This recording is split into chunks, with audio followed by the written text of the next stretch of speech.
Gimana, udah siap? Siap. Oke. Nah, gimana nih kabarnya hari ini? Alhamdulillah. Alhamdulillah. Gimana posisi duduknya, udah nyaman belum? Udah. Jaraknya kamu dengan saya udah nyaman? Udah nyaman banget. Oke. Kalau misalkan udah nyaman ya gitu. Kegiatan sehari-hari kamu nih biasanya ngapain aja? Kegiatan sehari biasanya ngaji Terus sekolah. Kalau boleh tahu sekolah sekarang kelas berapa? Saya kelas 11. Kelas 11, berarti bentar lagi kelas 12 gitu ya? Ya. Oke. Terus selain mengaji dan sekolah nih, kegiatan aktivitas kamu sehari-hari itu apa? Mengurus kegiatan harian santri. Mengurus kegiatan harian santri berarti bisa dihitung pengurus gitu ya? Ya. Oh, berarti kamu pengurus di pesantren gitu ya? Oke. Di bagian apa kalau boleh tahu nih? Bagian bahasa. Oke, bagian bahasa. Gimana tuh perasaan kamu ketika kamu terpilih menjadi bagian bahasa? Menerimanya dengan siap. Oke, menerimanya dengan siap. Gimana nih, kamu udah ngerasa nyaman belum? Saya lihat nih, soalnya kamu kayaknya masih khawatir gitu, masih cemas, benar gak? Benar. Oke, soalnya kamu terus-terusan memainkan tangan kamu gitu ya. Itu salah satu dari kamu merasa cemas gitu. Kalau misalkan kamu udah merasa rileks, merasa nyaman, kamu pasti biasa aja gitu, bakal banyak gerak gitu. Gimana nih? Silahkan posisiin dulu deh duduknya gitu, biar enakin gitu. Gimana? Udah. Oke, udah? Oke, nah sebelumnya saya juga ingin bertanya nih kepada kamu gitu. Sebelumnya kamu pernah nggak mengikuti sesi konseling? Belum pernah gitu. Nah, karena kan kamu belum pernah gitu ya melaksanakan sesi konseling, jadi izinkan saya untuk menjelaskan terlebih dahulu apa itu konseling gitu ya, biar kamu paham gitu. Soalnya kan pasti ya kalau di siswa itu atau di santri, konseling itu kayaknya orang-orang nakal gitu yang masuk BK gitu ya, gitu kan pasti. Nah, padahal enggak gitu ya. Nah, jadi konseling ini adalah seseorang yang memberikan bantuan kepada seseorang, contohnya saya gitu ya. Nah, saya ini bertindak sebagai konselor dan kamu itu klien ya gitu. Nah, kamu tahu nggak konselor itu apa? Nggak tahu gitu. Nah, jadi konselor itu kayak ibaratnya kalau di sekolah itu guru BK gitu. Nah, saya itu sebagai guru BK dan kamu itu siswanya gitu. Nah, yang di mana gitu, konseling ini itu bertujuan untuk menyelesaikan permasalahan yang sedang dialami oleh siswa atau klien tersebut gitu. Nah, jadi tadi gitu ya, pasti kan kamu datang kepada saya itu pasti ada permasalahan yang ingin kamu selesaikan gitu. Nah, jadi nanti kita bareng-bareng gitu untuk menyelesaikan permasalahan yang sedang kamu alami gitu. Nah, oke. Terus dalam sesi konseling juga nggak cuma ngobrol doang gitu, tapi ada asas-asas yang harus kita patuhi. Ada 3. Nah, yang pertama itu ada asas kerahasiaan, asas kesukarelaan, dan yang ketiga itu ada asas keterbukaan. Nah, asas kerahasiaan ini, nah selama sesi konseling kali ini berjalan gitu ya, pembicaraan kita, perkataan kita gitu ya, ini tuh bersifat rahasia gitu, gak boleh disebarluaskan kepada orang lain gitu, baik oleh saya ataupun oleh kamu sendiri gitu ya. Jadi ini bersifat rahasia. Jadi kalau misalkan nih kamu takut gitu, kayaknya gak mau konseling nih, takut dibilangin ke orang lain, enggak gitu ya, saya juga pasti akan meminta izin kamu terlebih dahulu. Terus di sini juga saya izin untuk menulis dan merekam gitu ya, karena ini juga untuk memenuhi salah satu mata kuliah tugas gitu ya, tugas mata kuliah praktikum konseling individu gitu. Nah, nanti yang ngelihat sesi konseling ini itu ada dosen saya dan supervisi saya gitu. Apakah diperbolehkan? Ya. Oke, terus saya juga izinnya untuk menayangkan ke YouTube gitu, tapi saya nggak publish gitu. Itu juga muka kamunya di blur gitu, boleh? Boleh. Oke, boleh kalau misalkan gitu. Nah, terus yang boleh mengetahui nih sesi konseling kali ini itu siapa aja? Contohnya nih kayak kalau di pesannya ustadz, misalkan wali asramanya, atau orang tua kamu, teman kamu, sahabat kamu, siapa? Ada nggak? Oh, nggak ada. Berarti yang boleh mengetahui dari sesi konseling itu saya, kamu, dan dosen saya dan supervisi saya gitu. Oke. Nah, terus yang kedua itu tadi ada asas kesukarelaan. Nah, yang dimana asas kesukarelaan tadi itu kamu bersikap sukarela gitu ya, tidak ada paksaan dari orang lain ataupun orang tua kamu, dari guru kamu gitu. Kamu datang konseling bersama saya itu tanpa ada paksaan, sukarela gitu. Jadi ya udah, kamu ingin aja gitu sendiri gitu. Nah sebelumnya ada paksaan nggak dari orang lain? Nggak ada. Nggak ada, oke baik. Nah kalau misalkan nggak ada gitu ya, jadi lebih enak juga gitu. Nah yang ketiga itu ada asas keterbukaan. Nah yang dimana asas keterbukaan ini kamu gitu ya bersifat terbuka kepada saya dan menyampaikan permasalahan kamu yang akan kita selesaikan pada sesi konseling kali ini gitu. Nah terus kalau misalkan kamu nih nggak terbuka kepada saya, nanti saya juga agak kesulitan untuk membantu kamu gitu. Jadi harapan dari saya kamu itu bersifat terbuka gitu. Nah terus sesi konseling ini juga nggak hanya dilakukan dalam satu sesi gitu ya, tapi nanti saya akan melakukan sesi konseling ini itu antara 3 sampai 4 sesi gitu. Nah yang dimana satu sesinya itu berdurasi 30 sampai 45 menit. Apakah bersedia sebelumnya? Ya siap, bersedia. Oke, bersedia. Gimana sebelum kita mulai sesi konseling nih, ada nggak yang ingin kamu tanyakan terlebih dahulu gitu tentang konseling? Efek dari konseling seperti apa? Kalau efek dari konseling gitu, pasti itu mudah-mudahan ke hal yang positif gitu ya. Nah tapi saya juga di sini bukan memberikan solusi kepada kamu, tapi kamu mencari solusi gitu ya. Kita bareng-bareng mencari solusi dan saya hanya memberikan jalannya gitu. Saya hanya menuntun kamu gitu, membantu kamu. Jadi yang mengetahui solusinya itu pasti kamu, diri kamu sendiri gitu. Terus kalau misalkan nggak ada motivasi dalam diri kamu sendiri, kamu ingin berubah nih atau kamu ingin apa gitu, pasti itu lumayan agak sulit gitu ya, soalnya nggak ada keinginan dari diri sendiri. Tapi mudah-mudahan banyak sekali perubahan dalam diri kamu gitu ya, soalnya kan sekarang juga kamu datang kepada saya itu sukarela gitu, tanpa ada paksaan dari orang lain gitu. Terus kamu juga ingin berubah gitu. Nah jadi mudah-mudahan banyak sekali perubahan-perubahan yang positif dalam diri kamu gitu ya. Oke, ada lagi sebelum? Udah, oke, berarti udah paham gitu ya tentang konseling. Nah saya sudah menerima gitu ya intake-intake yang sudah kamu isi gitu. Di sana kamu udah menceritakan permasalahan yang kamu alami sekarang gitu ya. Terus di sana juga ada gitu ya tempat-tempat yang pernah kamu kunjungi gitu, yang paling berkesan dalam hidup kamu gitu ya. Terus di sana juga kamu sudah menjelaskan tujuan kamu atau harapan kamu dari sisi konseling itu apa gitu. Nah di sini saya ingin mendengar langsung nih dari kamu gitu ya. Kamu boleh menceritakan permasalahan yang sedang kamu alami gitu. Nah boleh nggak? Boleh. Oke, boleh kamu ceritakan secara detailnya gitu. Ya boleh ceritakan. Saya itu mengalami penekanan dari orang tua saya terhadap masa depan saya sendiri. Oke, kamu ada tekanan dari orang tua kamu terhadap masa depan kamu gitu ya. Oke. Nah, ketika ada tekanan dari orang tua kamu, apa sih perasaan apa yang muncul dalam diri kamu? Bingung, Bimbang seperti apa? bimbang terhadap memilih keputusan. Oke. Bimbang dalam memilih keputusan. Contohnya seperti apa? Misalkan kata orang tua saya nih, kamu tuh harus jadi ini, tapi dalam diri saya tuh beda pendapat kayak gitu. Oke. Orang tua kamu menuntut gitu ya, kamu harus menjadi A atau B atau C gitu, sedangkan kemampuan kamu bukan di dalam bidang tersebut gitu ya. Oke. Nah, kira-kira nih hubungan kamu bersama orang tua kamu gimana? Hubungan sama orang tua, Iya. bersama ibu, Iya. kan baru bersama ibu. Iya. Alhamdulillah baik-baik saja. Baik-baik saja. Kalau bersama ayah, kamu udah tahu gimana? Kadang baik, kadang enggak. Oke. Kadang baik, kadang enggak. Tapi kebanyakannya itu, kalau boleh tahu nih, lebih sering baiknya atau enggaknya gitu? Lebih sering baiknya. Oke, lebih baiknya. Nah, kalau boleh tahu nih, sejak kapan sih gitu ya kamu ditekan oleh orang tua kamu harus ini gitu? Sejak saya masuk kelas 10 SMA. Sejak kamu kelas 10 SMA, kamu sering mendapatkan tekanan dari orang tua kamu gitu ya. Tuntutan dari orang tua kamu. Oke.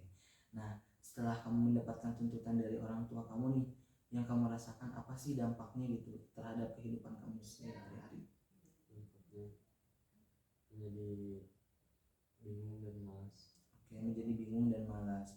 Oke, bisa saya simpulkan gitu ya, ternyata permasalahan yang sedang kamu alami sekarang itu ada tuntutan dari orang tua kamu gitu terkait dengan masa depan kamu ya, yang tidak sesuai dengan keinginan kamu. Kamu inginnya ke hal yang lain, orang tua kamu menuntutnya ke hal yang seperti ini gitu, yang bertolak belakang dengan diri kamu gitu, sehingga sekarang dampaknya itu kepada diri kamu sendiri gitu ya. Ternyata kamu sekarang agak malas gitu ya, bisa disebut malas dan bingung juga gitu ya. Nah terus kalau boleh tahu nih, emang cita-cita kamu itu apa sih? Cita-cita saya Iya. menjadi pengusaha. Oke, menjadi pengusaha. Kalau boleh tahu, tuntutan dari orang tua kamu itu contohnya seperti apa? Harus jadi TNI lah. Orang tua kamu menginginkan kamu menjadi seorang TNI gitu. Sedangkan kamu ingin menjadi seorang pengusaha. Oke, itu bukan hal yang buruk ya, tapi itu hal yang sangat luar biasa, bagus sekali gitu ya. Kamu ingin menjadi seorang pengusaha yang sukses gitu ya, di muda gitu, di masa muda kamu. Oke. Nah, pasti ya ada yang kamu harapkan gitu ya dalam sesi konseling kali ini itu gitu. Nah, tadi kamu sudah menceritakan permasalahan yang kamu alami gitu ya, terus kamu juga sudah mengetahui dampak dari tuntutan orang tua terhadap kamu itu apa gitu. Nah, pernah nggak kamu mengutarakan pendapat kamu kepada orang tua kamu, kayak misalkan nih, Bu saya inginnya gini gini gini loh gitu, pernah nggak kamu seperti itu? Pernah bilang ke ibu saya sendiri, tapi ke ayah belum. Oke. Gimana reaksi ibu kamu ketika kamu mengutarakan pendapat kamu sendiri? Reaksi dari ibu saya mendukung, tapi dari ayah saya kurang mendukung. Kurang mendukung gitu. Tapi kamu pernah nggak mencoba gitu kayak bilang ke bapak kamu atau ke ayah kamu gitu ya untuk mengutarakan keinginan kamu? Apakah pernah? Belum pernah. Kenapa sih gitu? Apa sih yang membuat kamu takut untuk mengutarakan keinginan kamu kepada ayah kamu? Karena kalau saya mengutarakan pendapat saya ke ayah saya, pasti akan ditolak mentah-mentah. Oke, berarti ditolak mentah-mentah oleh ayah kamu gitu ya. Oke, nah sekarang saya ingin mengetahui gitu ya, harapan kamu dari sesi konseling kali ini itu apa sih? Bisa mengarahkan kehidupan saya. Oke, bisa mengarahkan kehidupan kamu gitu. Nah, contohnya seperti apa? Jadi tadi ya, tidak merasa kebingungan. Oke, tidak merasa kebingungan, terus Tidak merasa malas. tidak merasa malas, terus ada lagi? Ya. Oke, berarti kamu kalau saya simpulkan gitu ya, ternyata kamu itu tujuan kamu dari sesi konseling kali ini itu ingin bisa menentukan kehidupan kamu sendiri gitu, dan lebih bahagia lagi gitu ya. Oke. Nah, seandainya gitu, kalau misalkan diskalakan gitu, dari 0 sampai 10, 0 itu kamu merasa diri kamu itu sangat tidak bisa mengambil keputusan karena terus-terusan dituntut oleh orang tua kamu gitu ya. Nah, sedangkan 10 itu kamu sangat bahagia dan bisa menentukan keputusan kamu sendiri, kamu bisa mengutarakan keinginan kamu sendiri. Nah, kira-kira nih sekarang kamu ada di skala berapa? Skala 5. Oke, di skala 5. Nah, skala 5 itu persisnya seperti apa sih gitu? Pertengahan, jadi bisa kadang ada penekanan dari orang tua, terus dari diri sendiri juga, seperti dengan dengan mengikuti kemauan orang tua. Oke, berarti di skala 5 itu kamu berada di tengah-tengah gitu ya. Kamu pernah juga mengutarakan keinginan kamu dan menjalani dengan keinginan kamu sendiri, dan kamu juga suka mengikuti keinginan orang tua kamu gitu ya. Oke. Nah, jika dinaikin gitu ya ke skala selanjutnya gitu, kira-kira nih kamu ingin di skala berapa? Dari 0 sampai 10 kira-kira. Skala 9. Oke. skala 9. Nah di skala 9 itu persisnya kamu seperti apa sih? Di skala 9 persisnya seperti punya arah tujuan dan hidup yang benar, terus punya pengonsepan diri yang lebih baik. Oke, berarti di skala 9 itu kamu bisa mengonsep diri kamu itu lebih baik gitu ya. Kamu juga bisa mengambil keputusan kamu sendiri gitu. Oke. Nah, kira-kira nih saya pengen nanya gitu ya. Kalau misalkan kamu ke suatu tempat yang membuat kamu nyaman itu kira-kira apa sih, tempat apa gitu? Tempat di mana ya? Ya di mana gitu ketika kamu sedang ada masalah nih gitu, banyak masalah, banyak pikiran gitu, kamu ke tempat ini kamu tuh merasa kayak pikiran kamu tuh udah nggak ada beban apa-apa gitu. Ke pantai. Oke, ke pantai. Oke, nah sekarang boleh kamu posisinya lebih rileks lagi. Oke, nah sekarang saya mau gitu ya, kamu biasanya nih kamu kalau misalkan membayangkan itu lebih enak tutup mata atau membuka mata? Dua-duanya. Oke, lebih baik tutup mata aja ya biar lebih fokus gitu. Oke, boleh saya minta kamu untuk tutup mata kamu terlebih dahulu gitu ya. Kamu dengarkan apa yang saya ucapkan gitu ya. Oke, boleh tutup mata. Oke. Kalau misalkan kamu merasa kamu udah rileks dan udah tenang, kamu anggukkan kepala kamu. Apakah kamu sudah rileks? Nah, oke. Saya ingin kamu membayangkan kamu berada di sebuah tempat yang membuat kamu itu lebih nyaman dan lebih rileks, lebih tenang gitu. Seperti yang tadi kamu katakan, ketika kamu main ke pantai, kamu berada di pantai, kamu itu merasa sangat tenang dan sangat rileks gitu ya, tidak ada beban pikiran apa-apa. Apakah sudah terbayang? Sudah. Oke. Nah, saya ingin mengajukan sedikit pertanyaan kepada kamu. Nah, dan pertanyaan ini itu sedikit agak aneh gitu ya. Nah, saya ingin kamu membayangkan kamu berada di tempat itu. Ketika kamu berada di tempat itu, semua permasalahan yang sedang kamu alami sekarang, kamu ceritakan kepada saya sekarang, semua permasalahan itu menghilang, tidak ada. Dan kamu tidak mengetahui kejadian tersebut gitu. Karena ada sebuah keajaiban yang dimana ketika kamu ke tempat itu, perasaan kamu itu merasa lega, merasa bahagia, merasa tenang. Dan masalah yang kamu ceritakan kepada saya barusan itu tidak ada.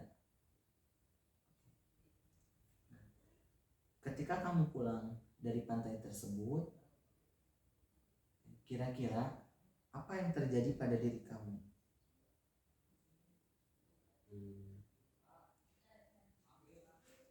Rasa ada keraguan. Tidak ada keraguan lagi. Kamu merasa lebih yakin. Yakin apa yang membuat pagi hari itu pada diri kamu itu berbeda? Yakin seperti apa? Yakin tidak ada rasa bingung terhadap diri sendiri. Oke, kamu yakin tidak ada kamu merasa bingung pada diri kamu sendiri.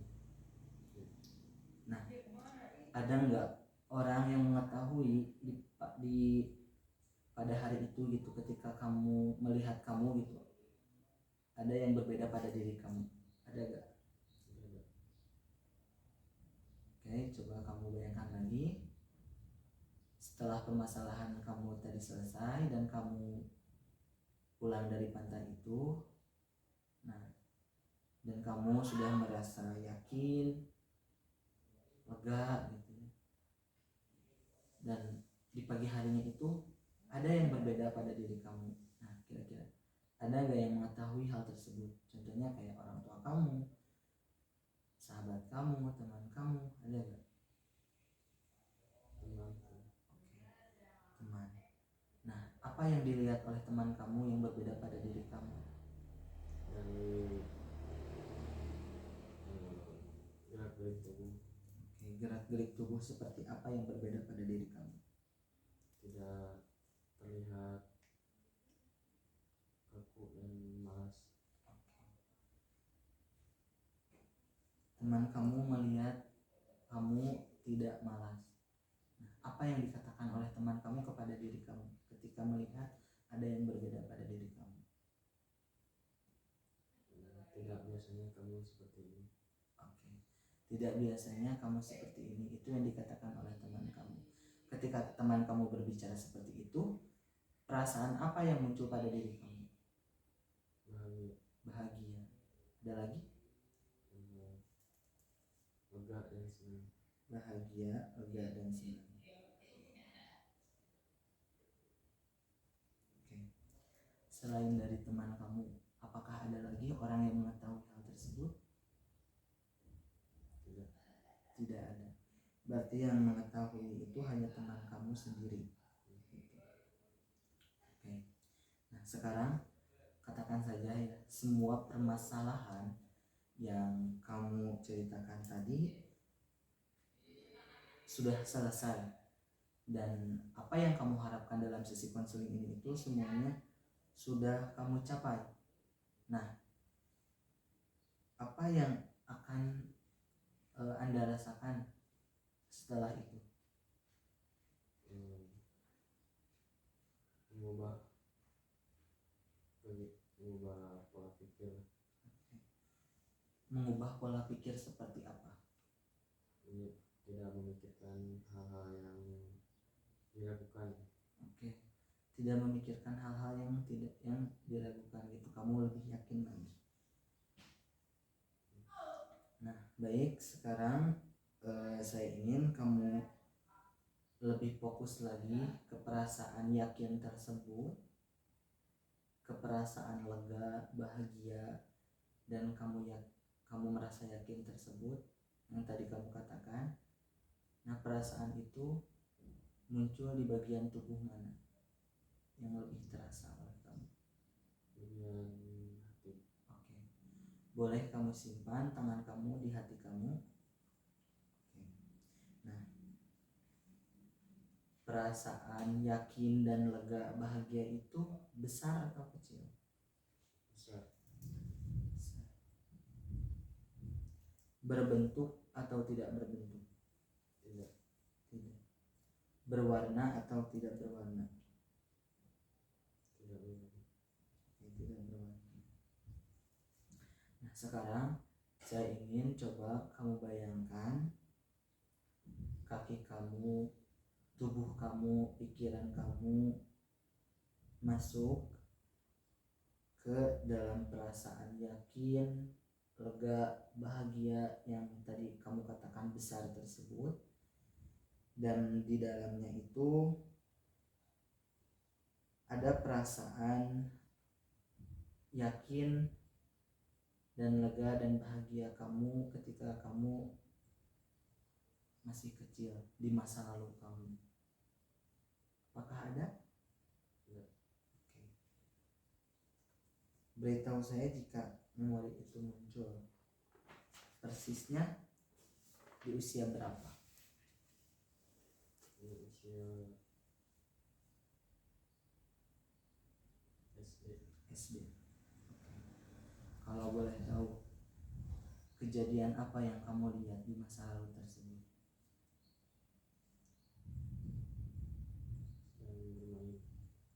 Sedang bermain. Bermain apa?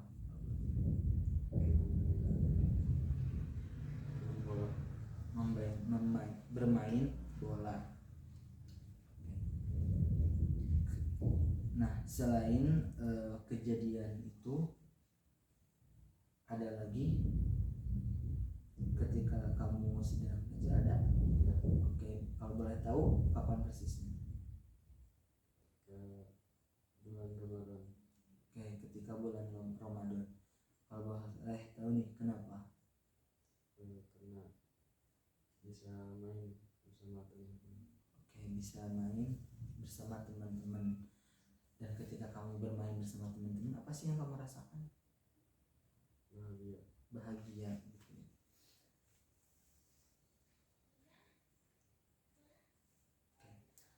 selain tadi ya ketika kamu bermain bola dan kamu bermain bersama teman-teman, ada lagi yang kamu rasa, yang kamu lihat di masa lalu kamu? Sudah tidak ada. Nah, boleh sekarang kamu membuka mata kamu. Nah, tadi kamu sudah menceritakan ya bahwa di masa lalu kamu itu kamu pernah merasa diri kamu itu sangat bahagia gitu ya, dan kamu pernah merasa dimana kamu itu sangat merasa yakin dengan kemampuan dari kamu sendiri gitu ya, seperti tadi kamu katakan kamu merasa bahagia ketika kamu bermain bola bersama teman-teman kamu gitu ya. Kira-kira nih sekarang kamu berada di skala berapa posisi kamu sekarang? 6. Oke, 6. Nah, 6 itu persisnya seperti apa? Jadi terasa mudah untuk mengerjakan sesuatu. Oke, kamu di skala 6 itu kamu merasa mudah untuk mengerjakan hal-hal sesuatu gitu ya. Nah, kira-kira nih kalau misalkan agar skalanya itu naik lagi gitu ya, ke misalkan ke 7, ke 8 gitu. Nah, kira-kira apa sih yang harus kamu kerjakan? Meninggalkan hal-hal yang negatif. Oke, meninggalkan hal-hal yang negatif. Contohnya seperti apa? Bermalas-malasan. Oke, bermalas-malasan gitu ya. Nah, tadi juga kamu gitu ya berbicara kepada saya gitu ya, bahwa harapan dari sesi konseling ini itu kamu ingin lebih yakin lagi ketika kamu mengambil keputusan kamu gitu ya. Terus kamu juga ingin lebih bahagia lagi gitu. Nah, kira-kira nih supaya kamu bisa lebih yakin dan lebih bahagia lagi gitu ya dalam diri kamu, kira-kira apa sih yang kamu harus kerjakan gitu. Nah, sebelumnya boleh nggak saya memberikan pekerjaan rumah gitu yang harus kamu kerjakan dalam 1 minggu ke depan? Oke, boleh. Nah, kalau misalkan boleh, kira-kira apa nih yang akan kamu lakukan gitu supaya kamu bisa lebih yakin lagi dalam mengambil keputusan, terus kamu merasa bahagia juga gitu. Kira-kira apa?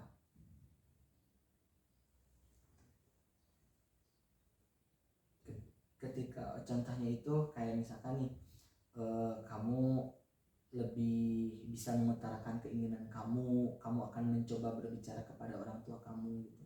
Contohnya seperti itu gitu. Kira-kira nih apa gitu yang akan kamu lakukan dalam 1 minggu sekarang?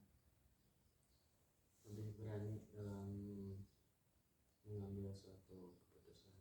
Oke, kamu akan lebih berani lagi dalam mengambil keputusan. Oke. Nah, kira-kira itu akan kamu kerjakan dalam 1 minggu itu berapa kali atau gimana? Paling 2 kali. Oke, 2 kali. Nah, seperti apa sih strategi yang akan kamu lakukan gitu ketika kamu gitu harus lebih yakin lagi dan kamu akan mengambil keputusan, mengutarakan keinginan kamu gitu. Strategi Ya, strateginya seperti apa kira-kira? mengobrol dengan teman saya. Oke, sering ngobrol dengan teman kamu gitu ya, sehingga kamu juga bisa mengambil keputusan kamu dan lebih percaya lagi dengan keyakinan kamu sendiri gitu ya. Oke. Nah, baik, saya harap kamu bisa melakukan hal-hal tersebut gitu ya. Kamu bisa mengutarakan keinginan kamu gitu ya, yang tadinya kamu bisa disebut agak susah untuk mengutarakan keinginan kamu, apalagi terkait dengan masa depan kamu gitu ya, kepada orang tua kamu. Nah, besar harapan dari saya setelah kamu mengikuti sesi konseling kali ini itu kamu bisa mengutarakan keinginan kamu kepada orang tua kamu gitu ya. Kamu bisa mencoba sedikit demi sedikit gitu ya, berbicara kepada orang tua kamu terkait dengan masa depan kamu gitu ya, kamu inginnya seperti apa gitu. Itu sangat luar biasa ketika kamu bisa melakukan hal tersebut gitu ya. Oke. Nah, terus sebelum mengakhiri sesi konseling ini gitu ya, saya juga ingin kamu menuliskan pesan dan kesan kamu ketika melakukan sesi konseling. Apakah boleh? Saya ingin kamu menulis kesan dan pesan kamu mengikuti sesi konseling kali ini.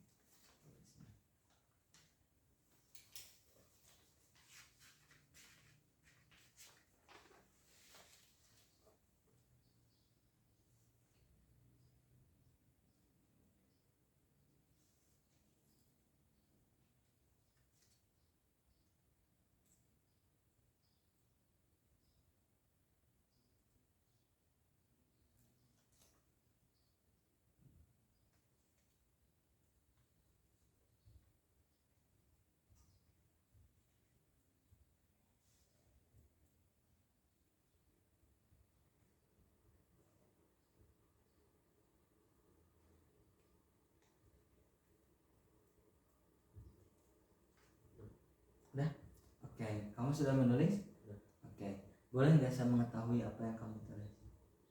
Kesannya Boleh kamu bacakan? sangat lega, bahagia, dan relax. Untuk kesannya mudah untuk berkomunikasi lebih jauh bersama teman atau maupun orang tua. Alhamdulillah gitu ya, ternyata setelah kamu mengikuti sesi konseling kali ini tuh ada beberapa hal yang positif gitu yang terjadi pada diri kamu gitu. Dan mudah-mudahan kedepannya juga kamu menemukan hal-hal yang lebih positif lagi pada diri kamu, dan kamu bisa menentukan keinginan kamu sendiri gitu ya. Kamu yakin dengan apa yang akan kamu ambil gitu ya, dan kamu juga bisa mengutarakan keinginan kamu kepada orang tua kamu gitu ya.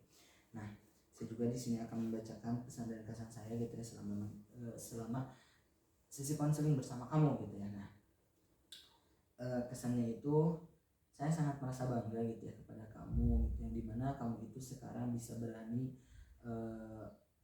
menceritakan permasalahan yang sedang kamu alami sekarang gitu.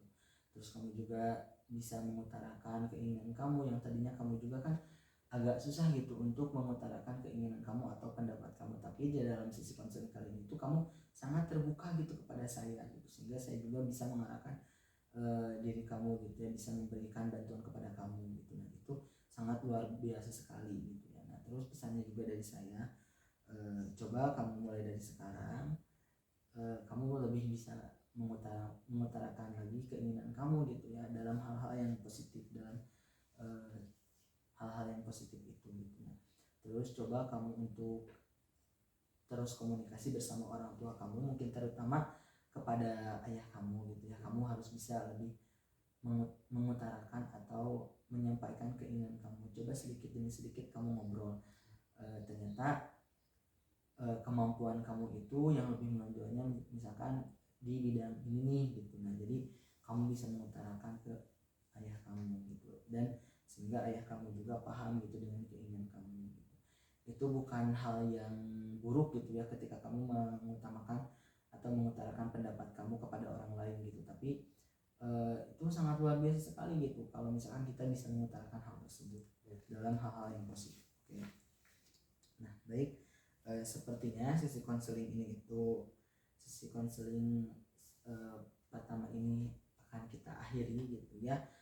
Sekali lagi saya ucapkan terima kasih banyak gitu kepada kamu, dan nanti gitu pada saat sesi kedua nanti saya ingin kamu melaporkan perubahan-perubahan yang positif pada diri kamu gitu ya. Yang tadinya kamu belum bisa mengambil keputusan atau belum yakin dengan keputusan kamu, semoga di sesi kedua nanti kamu bisa lebih yakin lagi gitu ya dengan keputusan kamu, atau bisa mengutarakan keinginan kamu kepada orang lain gitu. Oke. Nah, sekali lagi saya ucapkan terima kasih banyak kepada kamu karena kamu sudah berkenan untuk melakukan konseling bersama saya gitu. Nah, untuk sesi konseling yang kedua mungkin nanti kita bisa direncanakan kembali gitu ya, kita bicarakan kembali bersama kamu gitu. Kita mengatur jadwalnya untuk yang dimana kamu bisa untuk di waktu tersebut. Oke. Sebelum ditutup nih, apakah ada yang ingin ditanyakan terlebih dahulu? Cukup. Oke. Baik, sekali lagi saya ucapkan terima kasih banyak.